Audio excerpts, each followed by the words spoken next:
content was to come eat and be hungry. We're taking receipts, and we'll see you at the national championship.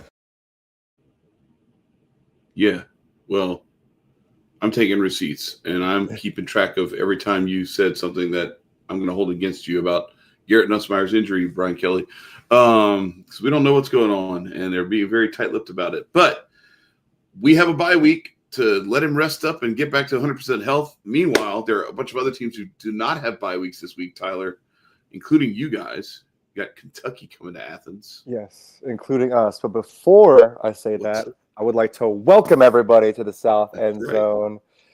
My name is Tyler. We have Chad here, got his Cubs jersey on because he is on a bye week. But I would argue against a lot of people that October is one of the best months in all of sports. We got playoff baseball, college football is in full swing, the NFL is in full swing, and then the NBA and the NHL are going to get going as well. One of the best NHL gets going next week. Exactly. The NBA is at the end of the month. Like one of the best months in all of sports, in my opinion. But yeah, we're here. Make sure to like, comment, share, subscribe. If you pop by this live, welcome. If you don't, that's okay too. But we'd love to hear from you. If you want to talk shit, this is your opportunity. If you pop in, just saying. Right. Before I get to that game, Chad, I was kind of thinking about this throughout the entire week. I even felt it right after the game. But when I sit down and think about it a little bit more, there it is. Okay. For those who did not watch college football that last weekend, this was us with 13 minutes left in the game. Right. Going for it on 4th and 1. A play that was called as a two-parter, as a tempo. We decided that if we did not go backwards on our third down play, we were going to run this play. And people were all over the country were saying, take the points, take the points, take the points, take the points. And I'm like, myself included. I wasn't going to say it. I was saying that from Europe, though, when I did not know what the play looked like. I just saw we were 4th and 1 on our own, on their 10. And I didn't really get to see it live because I was in the stadium for this game. But what happened is, they run the third down play. I turned to my wife, and I turned back around, and Cash Jones is already running. He's already getting tackled. I'm like, what just happened? My opinion, and I'm going to defend my football coach, is that when playing Alabama, it's never wrong to go for the jugular. Yeah. Because case in point, Brian Kelly in 2022 goes for 2, wins it in overtime, and that's it. And I understand that we did end up losing by 3 points. I totally understand that. But we did also drop a touchdown pass later in the game. So if you really look at it, Kirby's not a bad football coach. We clearly, if you look at it, have it dialed up that Cash Jones, we literally sent all of these guys over to the left, all of us window dressing, as Chad likes to call it. And they all honor that, so everybody's over here. I don't know if you actually can see probably can't see my cursor, but I'm circling the. But it very much has like a swinging gate look to it. Like we're gonna put everybody on the left. You got all these guys Cash over here. Jones even starts on Gunner's left, and we're gonna snap the ball, and Cash Jones is gonna go to his right. Juan Gaston, who I don't have a cursor. It's not ESPN. But he is the right tackle. Top of the screen. Top of the screen. Between and so the end bottom down low is irrelevant, right? Cash Jones has like a 3-yard high start on him to at least get a first down. Juan Gaston does not, he's a freshman. He will improve. He's only the second true freshman offensive lineman that Kirby has ever started. The other one is Andrew Thomas, and he's still in the NFL. So he's got time. LT Overton is a great defensive tackle. He gets through, and he has to make Cash Jones change course, and the end gets him. 2 things here. One, if that block holds, look at all that green grass over to the right. Yep. And this is only a still shot, but as it goes, all of those receivers go up, and all the people up top honor that, and Gunner even could have pulled it, and also could have even walked in. So and Zero is like definitely crashing on Cash Jones. So he's it's Gunner by himself for at least for the 1 yard for the first down. Right. Not a touchdown. And even if Overton doesn't make Cash go off his line, Cash at least gets a first down, if not is one-on-one with the guy deep. Mm-hmm. I'm just saying, all of that to say, Kirby, people say that Kirby sees ghosts and can't coach well against Alabama. Nah, man. Oh, there's just Chad. There it is. He decided to go for the fucking jugular, and I don't hate that. And I respect that because, hey, listen, it is so easy. Media narratives, armchair quarterback. That's not you, Chad. I'm just saying the people abroad. Take the points, man. Take the points. What are we saying is if Kirby Smart just says, how about them apples? And we walk it in for a touchdown at 4th and 1. I'm just saying. And it's just a failure in execution is what it is. They drew it up well. If that block holds, then we at least get a first down. If not, so are we also forgiving Mike Bobo? Or do we still? No, because it was a lot of stuff in the other part of the game that we. Okay. All right, this week, moving on. Go ahead. Kirby is quoted as being asked, how do you handle the highs of beating Tennessee and Neyland and then the lows of losing Alabama at home? And he literally, this is quoted apparently, of him just saying, Kentucky. There you go. I like this as a perfect get-back spot for us. I think this was honestly pretty solid scheduling to have this game. Possibly the worst team in the SEC. It's now that we're in Arkansas. Yeah. After Arkansas couldn't defend a green grass of 100 yards worth of field. Yeah. Yeah. I do think Kentucky's worse than. I would agree with that. And who knows what's going to happen with Arkansas with Bobby Petrino. Right. This is Kentucky without Zach Calzada. He's hurt. We have Cutter Boley, who is a freshman, as their quarterback. He threw for 190 yards last week. And did he play for Ferris State last year though? 45 kid, you might be in trouble. 25. He is a legitimate true freshman. Okay. It's a legit true freshman. Just checking. I'm sorry. I'm a little. I still have PTSD. You're good, man. So all in all, Ferris isn't a state; it's a wheel, and they still beat us. Anyway. Listen. Ferris State Division II national champs for a reason, bro. That's all I'm gonna say.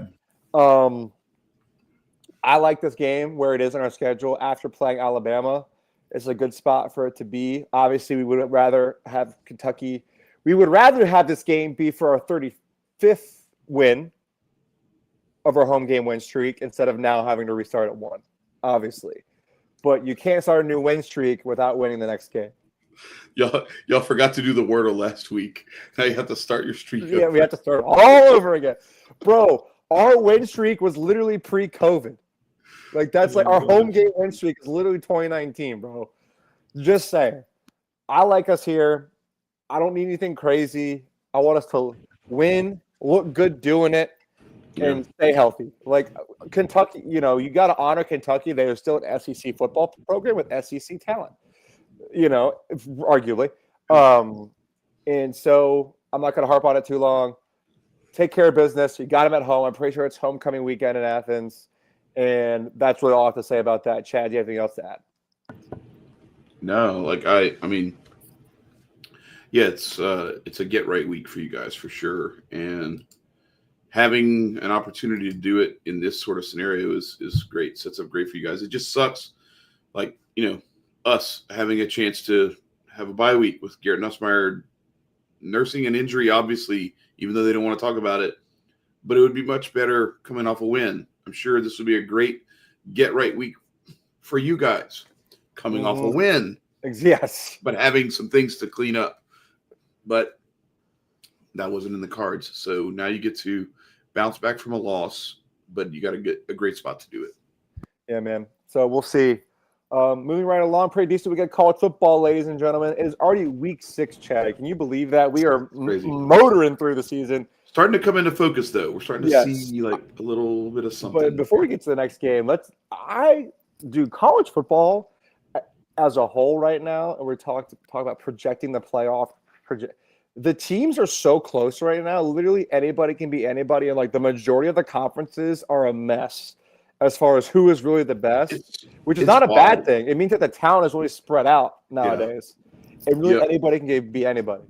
And here's the thing. Here's what's interesting about this. And not to get into this whole Big Ten SEC thing over and over again. But it's just every time one of these things comes up, it's just another way where it's like, this is what I mean. I don't know if you can I don't know if it's even visible if you're not in the middle of it, because the thing is, go to like the Big 12. Okay. All right. Who's the last of those? Let's go through the whole Big 12. Who's the last team of those teams to win a national championship? Got to go a long way to find them. Okay. Let's go to the ACC. Who's the last one to win a national championship? It's Clemson. Okay, then you can find Miami, Florida State. There's some squads in there that have won natties, right? And so there's programs that have expectations, and they keep searching for a coach who's going to win them a national championship. Okay, you go to the Big Ten, and it's okay, you got Ohio State. Oregon has played for one at least when Marcus Mariota was there, and when I can't remember the quarterback's name, but when they lost to Auburn, so Oregon has been in the title game, right? Uh-huh. And then you've got Michigan, who's kind of I don't know. Michigan does this thing where they're a 7-5 team, or they're a national championship contender. The last decade or so, it's very weird. Between Rich Rodriguez and Brady Hoke and all the different, you know what I mean? The churn at the head coaching position, and then get Harbaugh in, and then as soon as he cheats and wins a national championship, he's out and he's off to the NFL. And now Sharon Moore, and they go 6-5, 7-5, whatever it was last year. So but that's the last Big Ten team besides before Ohio State to actually win one. By the way, to answer your question, because it stopped me for a minute. It's the last Big 12 team to win a title is literally still 05 Texas. By the way. No, I'm talking about a team that's currently in the Big 12. Oh, currently in the Big 12. One of the programs that's currently in the Big 12. The last time they won a national championship, BYU in 1980 something. I was going to say, because Nebraska's is in the Big Ten now, so I really don't know. Yeah. Anyway, sorry to derail you. Big Ten, yeah. So again, Big Ten. So now you brought in Nebraska. You have to go back a while, though. You have to go back to the 90s for one of those. USC, you have to go back to the early 2000s for one of those, but they at least did it. And that's it. Penn State, you have to go back to the 80s. Yep. Okay. So let's do a little comparison here, because I'm going to talk to you about how deep the SEC is right now in terms of quality teams, but also quality programs where the Billy Napier is on the hot seat because they know he's not the guy who is going to win them a national championship. Not because they're hey man, we want to get to a bowl game and we don't know if this guy can do it. No, that's some Iowa, Indiana type problems to have. Okay. That's a Kentucky problem. That's an Arkansas problem. Oklahoma, LSU, Florida, Auburn, Texas, South Carolina, Alabama, Georgia, Tennessee, Texas. These programs all are not satisfied with anything short of a national championship. You can say that about maybe 4-5 tops programs in the Big Ten. You can say that about 3 in the ACC. You can say that about basically 0 in the Big 12. So that's what I'm saying. When you talk about, and we haven't even talked about South Carolina, Missouri, Mississippi State that are actually playing above their heads this year, where it's the depth is, and I'm not saying Mississippi State is going to go 10-2 or anything like that, but Mississippi State is a threat every time you go to Starkville or they come to your place. I don't know that you can say that for Rutgers and Nebraska and Maryland. Minnesota and Purdue and Northwestern. And no, it's you got right now, you got Kentucky and Arkansas, where I'm yeah, you should, if you don't win against them, there's something deeply wrong with your program. And we haven't even talked about Vanderbilt. We haven't even talked about Ole Miss. I haven't even mentioned Ole Miss. The fact that Vandy is good now has changed the landscape of this conference, bro. Mm-hmm. Because We The haven't even SEC talked about Texas A&M either. Like, Right. so I left out of that whole thing. I left out Texas A&M, Ole Miss, and Vanderbilt. 3 undefeated teams who are like either already in or are making their way to the top 10. Yep. Based on what happens this weekend. So anyway, go ahead. Continue about Vanderbilt. Well, you want to talk about Vanderbilt? Let's talk about Yeah, Vanderbilt. let's do it. Bring Vanderbilt up. Yeah. Let's talk about Vanderbilt. So I have said this year that Diego Pavia, until proven otherwise, is the ultimate road warrior, the ultimate road dog. Because he has gone to some of what is considered the toughest, most raucous environments in college football this year, regardless of how good the team they're playing may or may not be. Yep. And beat them all. He went into Blacksburg at night, whooped them. They no longer have a head coach, so that's probably more on that team, whatever. Walked into Williams-Brice Stadium, Columbia, Sandstorm playing in the whole bit, beat him. They now Beat him like a drum in the second half. like a drum. They find themselves now going to Tuscaloosa to play Alabama. To add on top of that, Alabama has absolutely 1,000% had this game circled since last year, which is, rewind to 10 years ago in the SEC, you definitely seen that clip. I don't know the player's name. There's a player from Vanderbilt where it's like, we're ready to play Alabama. Bring us Alabama. And Alabama puts 60 on them. You definitely seen that clip. I don't know the kid's name. But now Diego Pavia, we would like Alabama. We're going to take Alabama. Apparently, they're going to I don't know if Diego Pavia's boys with him, but they're going to have Johnny Manziel on the sideline with him. Yeah. Well, no, it's just that he's been comparing himself. Yes. And has been compared to a lot.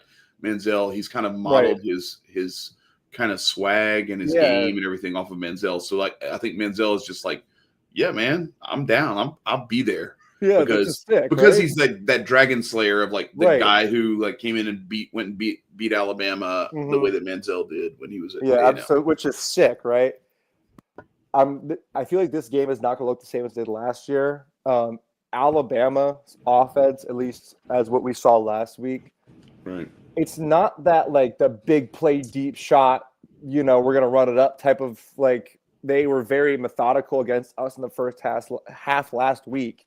They quite literally did to us in the first half last week what Vanderbilt did to them last year, which is put together long drives and convert third down to third down to third down to third down until you score a touchdown. That's literally what they did. And so Alabama's had this game circled. Do you think now that Vanderbilt clearly does not have the element of surprise, how do you see this game? I think Alabama has a problem stopping the run. And Vanderbilt does that very well. And I think that Vanderbilt does that very well. And I think that if you want to go into Tuscaloosa and take Alabama's soul in front of their home crowd, you run the ball down their throat. And who better to do that than Diego Pavia and Clark Lee in a scheme that sets up to do just that. And then, yes, like you said, the ability, that's what they did last year. And I know it was in Nashville. And you can look at it as though, oh, well, they were playing at home. Have you been to that stadium?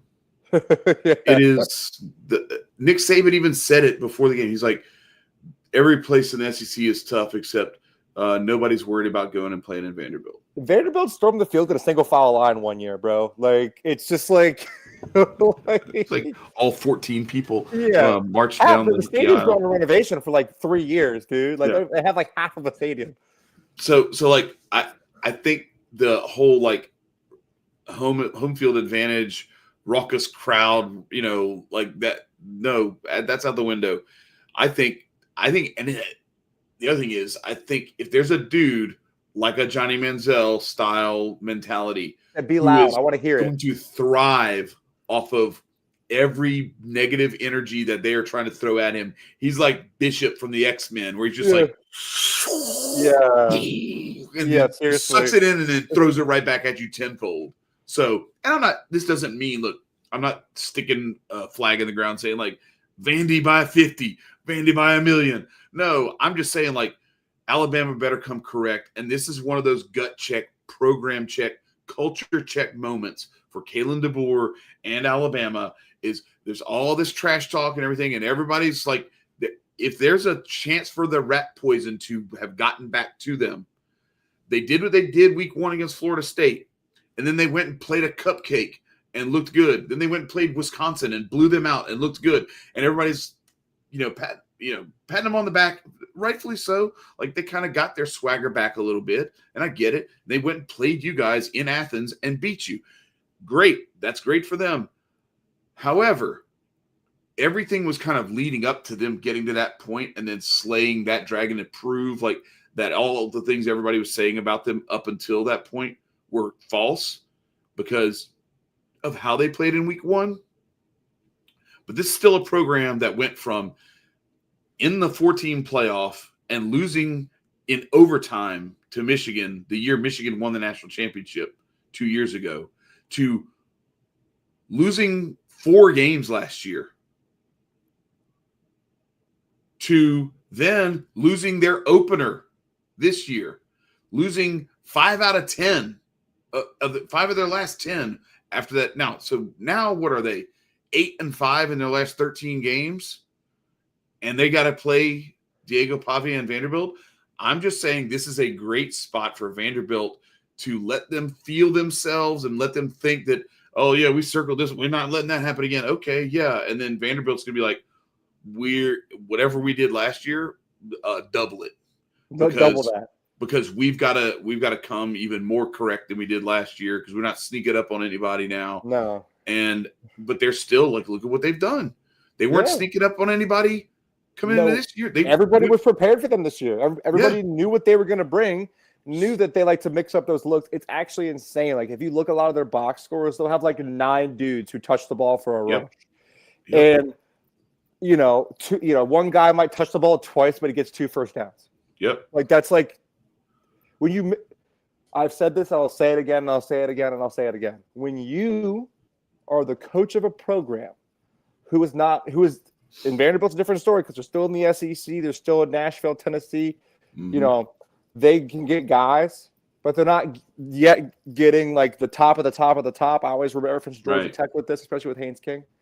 You have to then become that much more creative and intentional with the way you decide to run your offense. Yeah. And I think that Vanderbilt has done that very well last year and the start of this year. They're undefeated. Vanderbilt is undefeated. Yep. Ranked. Yep. And that is pretty awesome when you talk about the context of SEC football for the last 30, 40 years, dude. And they play some defense too, so it's not all just about that offense. No doubt. They gave up some points this past week. They put up 55 on Utah State, but gave up 35. But let's take a real quick look at Utah State. All I've got to say is I hope Utah Alabama. Utah State is not. Utah State put up 22 on Texas A&M. They put up 30. They put up 49 on Air Force, and they were right there, like giving it to Texas in the second week of the season. It ended up being a 28-16 Texas win, but they were right there. So like the one team that Utah State, that Vanderbilt had a little trouble stopping from scoring was Utah State, but they were up big on that game, gave up a couple of, fourth quarter touchdowns to make it look a little less respectable than it was. But like Vanderbilt can play some defense. So They held South Carolina to 7 points in their own building, beat them 31-7 in Williams-Brice Stadium. Watch, Alabama. Be ready. This is going to be very interesting. And then they went to Blacksburg, and after we thought we were impressed with Virginia Tech, they went and hung a bunch on Virginia Tech in the second half too, after giving up 20 points. So yeah, it's going to be an interesting one. It's going to be a lot of fun to watch. I can't wait to watch it. It's going to be great. I think it's going to be not your typical version of this game because these teams are clearly both going to be very prepared for each other. And I think it's a lose-lose for Alabama, though. Like if you win, it's like, all right, you finally beat Vanderbilt. Good job. If they lose, it's like, holy crap. Does Alabama have a Vanderbilt problem? That's what I was about to say. Does Kalen DeBoer have a Clark Lee problem? Like it's so funny to me because like that whole thing about like name a coach when Nick Saban was at Alabama that didn't have an Alabama problem. Yeah, seriously, dude. I mean, seriously, we're talking about like one of the greatest coaches in college football in Kirby Smart. And like, okay, yeah, so he had trouble against his former head coach and his mentor in the coaching family tree anyway, and also the greatest coach in the history of the game. That's who he has a problem with. Okay, and I get it. He's lost these last two to Kalen DeBoer, and that wasn't Nick Saban. But there's a little something there. I mean, it's not. It doesn't turn around. I mean, hell, look, Brian Kelly went and beat Nick Saban his first year as LSU's head coach, and then lost to him the next year, and then lost to Kalen DeBoer. So does Brian Kelly have an Alabama problem, or is Alabama just really good at recruiting really great football players? And everybody has an Alabama problem. There's just some people who don't have to play them every single year. Yep. So anyway. So that's the narrative that Chad and I are going to start of Alabama loses this game. Does Kalen DeBoer have a Clark Lee problem? Clark Lee problem. That's the thumbnail. That's the title of the episode. that's Alabama has a Vanderbilt problem.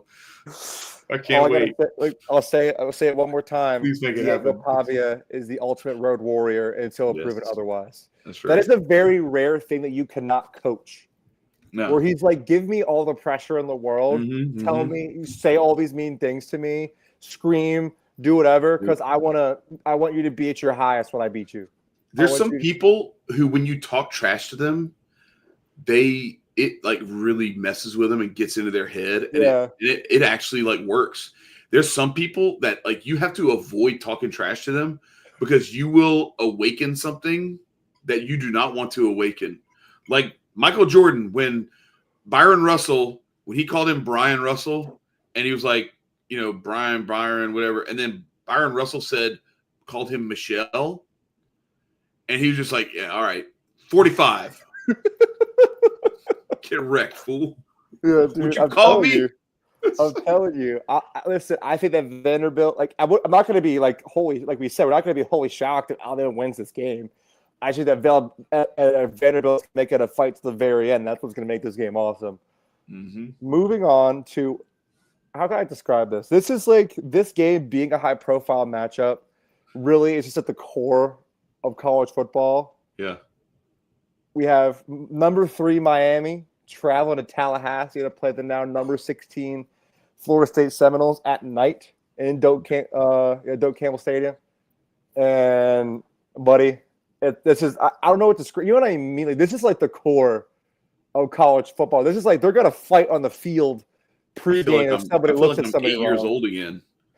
Watching this game be like legit, it's like, oh, okay, Miami, Florida State. All right, let's go. Bobby Bowden and Jimmy Johnson or Dennis Erickson or whatever. Like this is good stuff here, dude. Like these two teams they seem to be legit. Now Florida State, they get a chance to bounce back after an embarrassing loss, losing to Virginia in overtime, but still, I mean, you lost.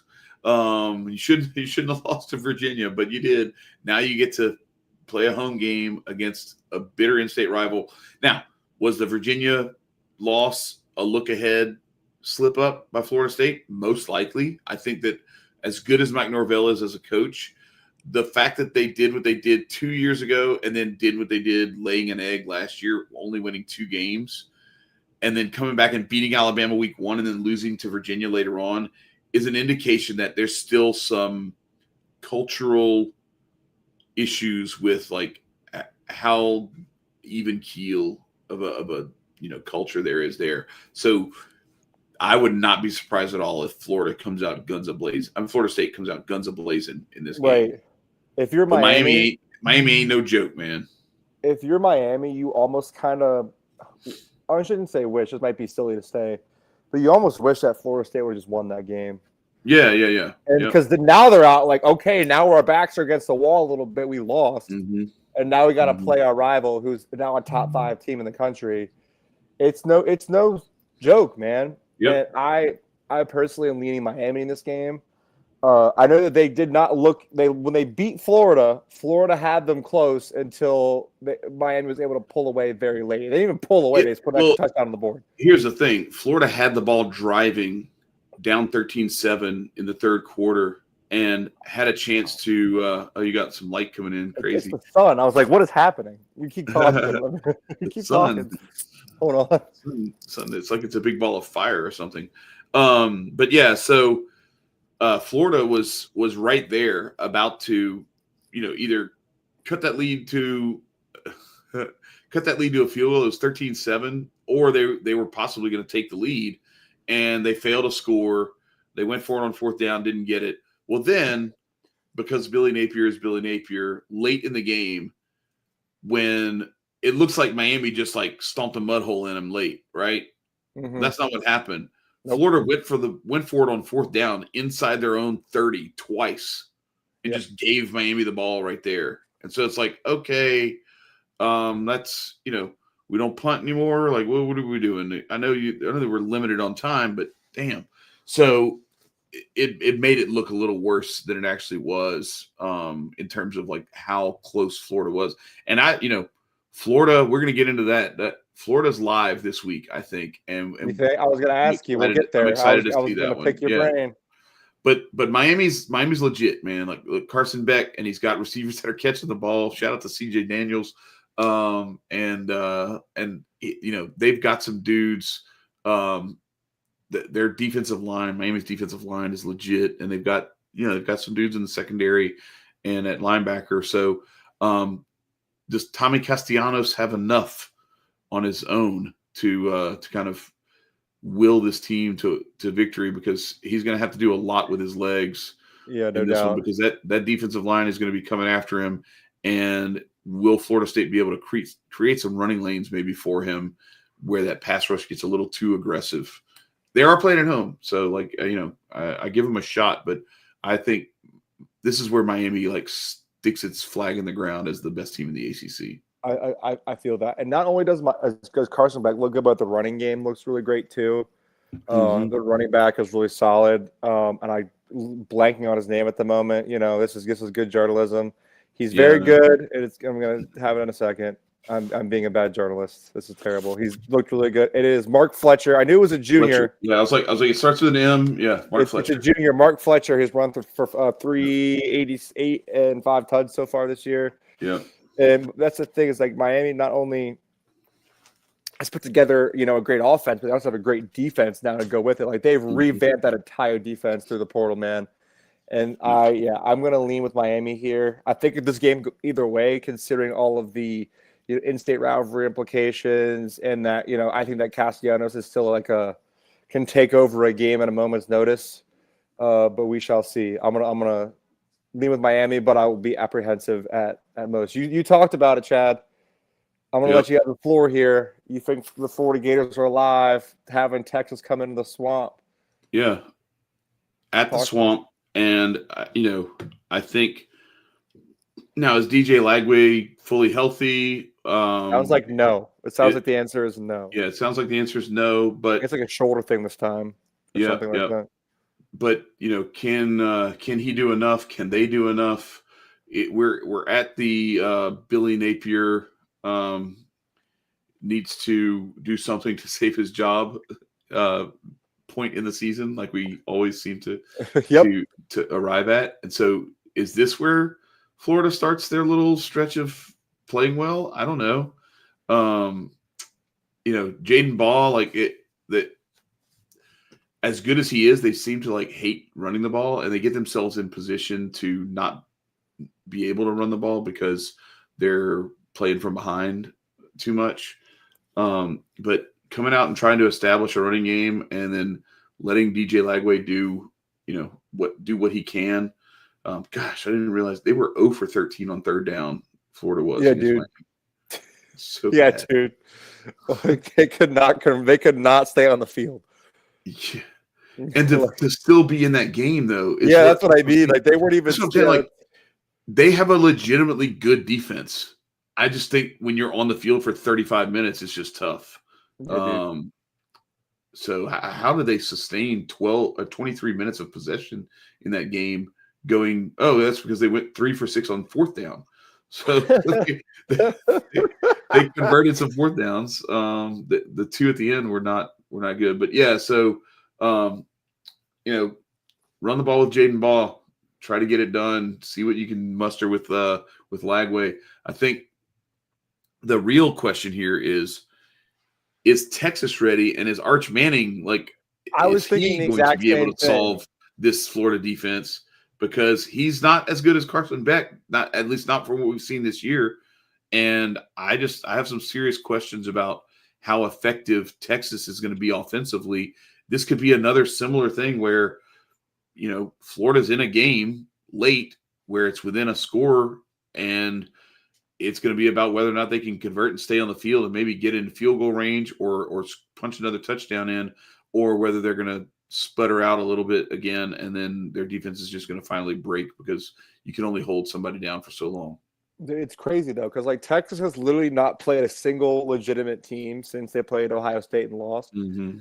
So and they haven't looked good playing against not legitimate teams either. Only game that they looked good in was their most, because both teams are off a bye this week. Mm-hmm. So Texas, Arch put it together. I think it was Sam Houston State. It was one of he ran over a guy in the end zone, stood over him. I think he was reprimanded by his mom or something like that for acting like that. Not impressed. I'm not. Yeah, he said he needs to show me something, because on both sides, and honestly, I'll even tell you this, Chad, both quarterbacks need to show me something, because both teams have a legit defense.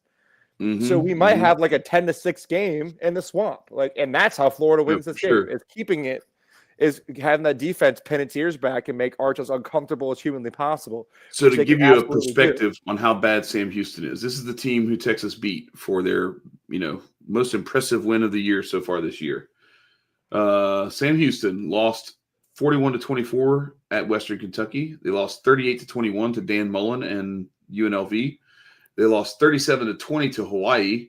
Texas beat them 55-0. All right, good job, guys. Then New Mexico State beat them 37-10. So what are we talking about here? This is, you haven't played anybody yet. We need to see what Texas looks like against actual resistance. And honestly, as good as Texas is, as good as Ohio State is or appears to be, what's their signature win? A win against Texas? Do we know how good Texas is yet? So, it's Texas and then a 70-0 drubbing of Division II Grambling, and then a 37-9 win against Ohio, and then a 24-6 win at Washington, which I'm told Washington is supposedly good. That's the word on the street, is that Washington had one of the best running quarterbacks in the country this year. But yeah, coming back to this, it's just a matter of what quarterback's gonna not fuck up, not to be a jerk, but that's just kind of what we're sitting at right now. It's this game could go either way. Texas is the on paper better team. Arch has weapons around him, no doubt about it. They have a lot of guys returning on offense, even though they lost a lot.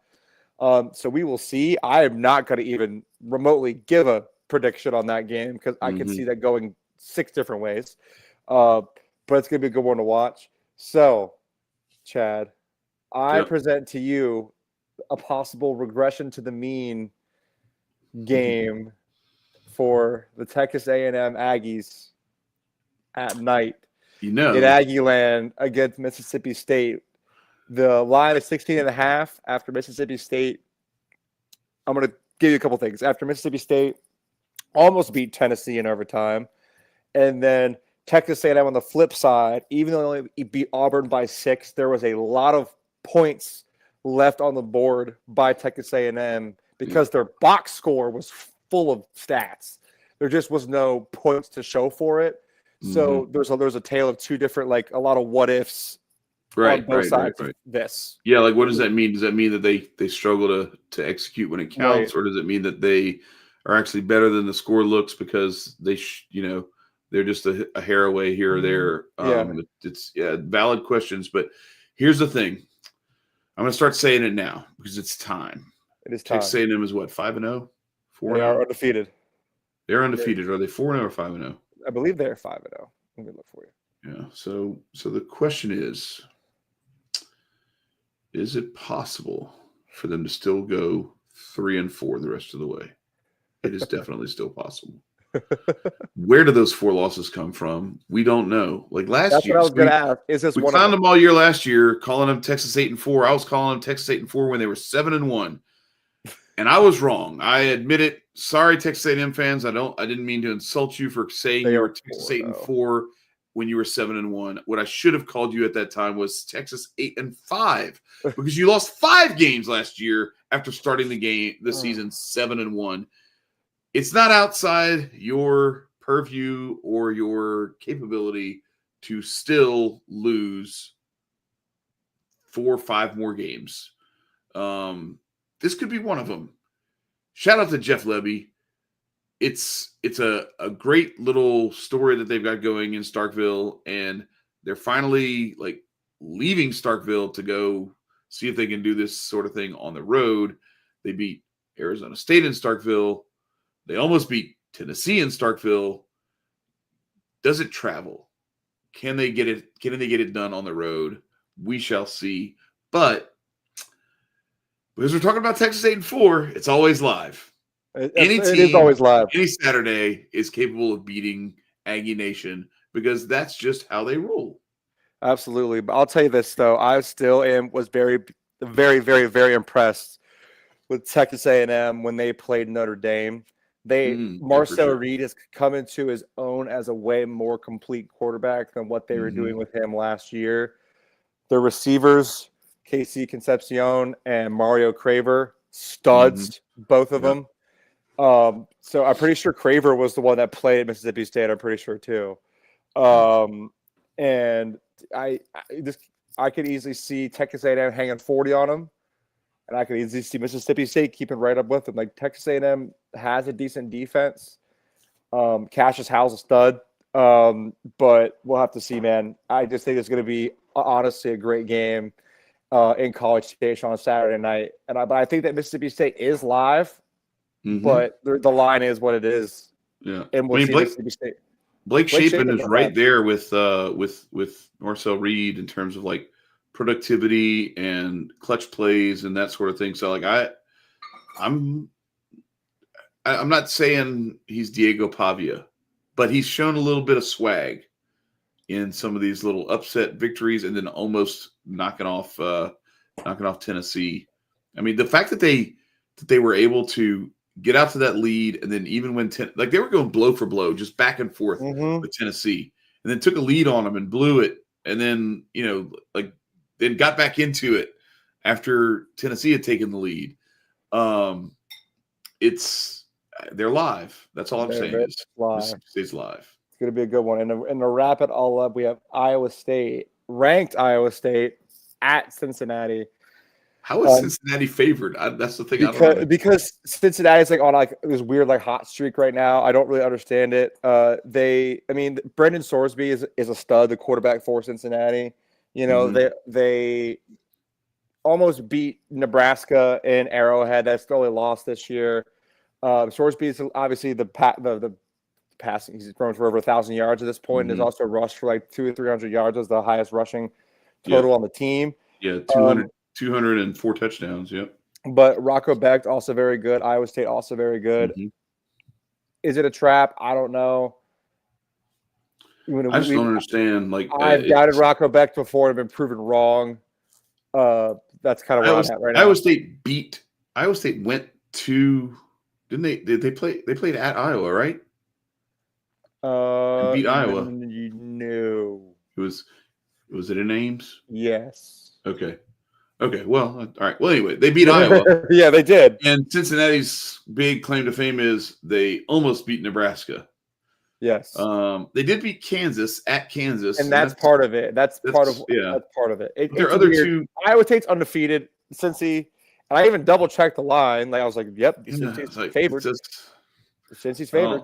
I don't get it. Yeah, I don't get it. But maybe it's a trap. I want to take Iowa State plus the points because it makes more sense to me. But you know how these games are. Yeah, it is a trap, dude. It probably is. Yeah, and back to what I said last week or earlier this week when we did our recap, we're at the point now where where college football is resembling more and more the NFL, where you can't just go by like your gut anymore. It's the margins are so razor thin, and there's so much parity when it comes to like matchup of play styles, where you have, like I said, like it's you could have a deficiency on defense, and it just happens to be the thing that your opponent does better than anything else that they do, and they are going to just abuse you in that deficiency. Or it could be, because we see this all the time in the NFL too, where like a team can't stop the run, another team runs the hell out of the ball, and for some reason they can't run the ball against that team because that team is just like, whatever we're selling out to stop the run. And if your game plan isn't set up, look at what happened this past week with LSU and Ole Miss. They dropped 8 in coverage, like 90% of the plays. What did we do? Did we run the ball? No. We had 0 consecutive running plays in the entire first half of that game, with a 7-0 lead for most of that first half. How? Why? What are we doing? Run the ball. They're daring you, begging you to run the ball. Run the ball. And then set up some play action. And then let Nussmeier not throw into 8 men in coverage. But yeah, so like in this game, like this Iowa State Cincinnati, like it's very possible that we are overlooking something. And the fact that Iowa State has played really well up to this point, and it's coming off of a year where they played really well last year. Rocco Beck is back again to do his thing. We'll see. That's what I got to say. We will see. Yeah, we will see. That's all. We will see. Doesn't seem to make any sense to me, but I would not be surprised if Cincinnati wins this by like a touchdown or something. Yeah. Just like, I guess they knew what they were talking about. I guess Vegas had it right. That about does it for us this week, ladies and gentlemen. We appreciate y'all swinging by. Make sure to like, share, comment, and subscribe. For Chad and for me, this has been the South End Zone. We appreciate y'all. Peace. Ladies and gentlemen.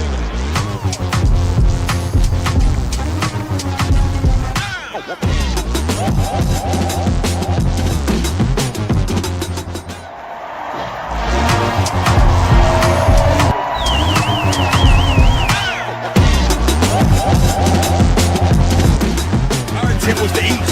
Our intent was to come eat and be hungry. We're taking receipts, and we'll see you at the national championship.